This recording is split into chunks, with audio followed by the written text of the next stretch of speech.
కీర్తనలు 68:11.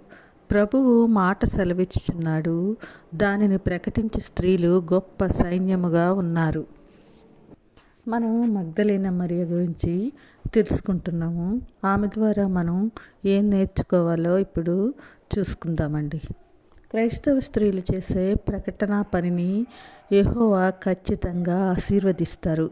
కష్ట సమయాల్లో దేవుని కాపుదల తప్పక అలాంటి వారికి ఉంటుంది. ప్రభువు తన పాపాలను ఎప్పుడైతే క్షమించారో అప్పటి నుంచి ఆమె సంపూర్ణంగా తనను తాను దేవునికి సమర్పించుకుంది. ఏ క్షణం కూడా ప్రభు యొక్క పరిచర్యను విడువలేదు. తన కృతజ్ఞతాభావము తన క్రియల ద్వారా చూపించింది. తనను పట్టి పీడిస్తున్న సైతాను శక్తుల నుంచి విడుదల పొందిన ఆమె దేవుని యొక్క అత్యద్భుతమైన శక్తిని ఆమె పొందుకోగలిగింది.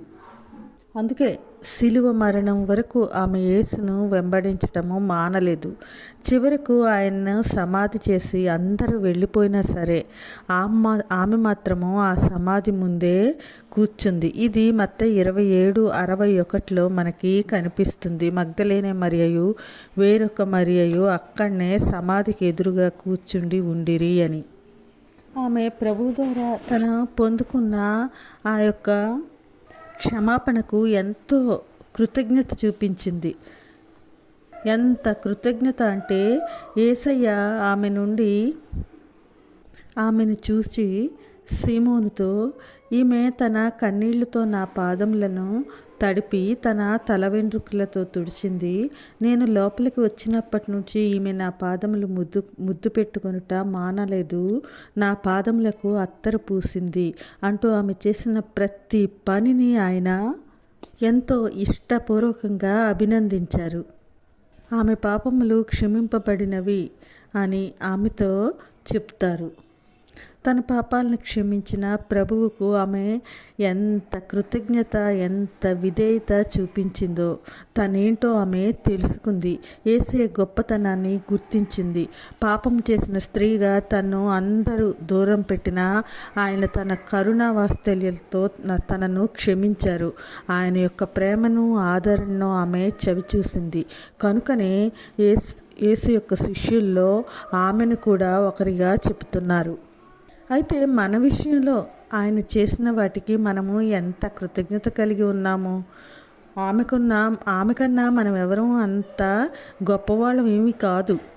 ఆమెకున్న ఆ తగ్గింపు, ఆమెకు యేసు పట్ల ఉన్న ఆ కృతజ్ఞత, ఆమెకున్న విశ్వాసము, ఇవన్నీ ఆమెను యేసునికి శిష్యురాలుగా చేశాయి. మరి మన జీవితంలో ఆయన చేసిన ప్రతి పనికి మనము కృతజ్ఞత చెప్పాలి అంటే ఆయన మనల్ని ఆశీర్వదించిన విధానాన్ని మనము గుర్తుకు తెచ్చుకున్నాము అంటే ఆయన యొక్క గొప్పతనాన్ని మనము గుర్తిస్తే మనం కూడా మగ్దలేనే మరియలాగా మనం కూడా పరిపూర్ణంగా ఆయనకు సమర్పించుకొని ఆయన సేవలో ముందుకు మనం వెళ్ళగలుగుతాము. ఆమె తన కొత్త జీవితము ఎంతో ఫలవంతంగా చేసుకుంది. ఆమె నేను మారాను అని నోటితో చెప్పలేదు. తన ఆస్తిని, తన సమయాన్ని, తన భక్తిని పరిచర్యకు ఉపయోగించింది. తనకున్న గృహాన్ని కూడా పరిచర్యకే ఉపయోగించింది. మరి మనకున్న సమయాన్ని అలాగే మనకున్న తలాంతులను ఆయనకు ఎంతగా మనం ఉపయోగించగలుగుతున్నాము.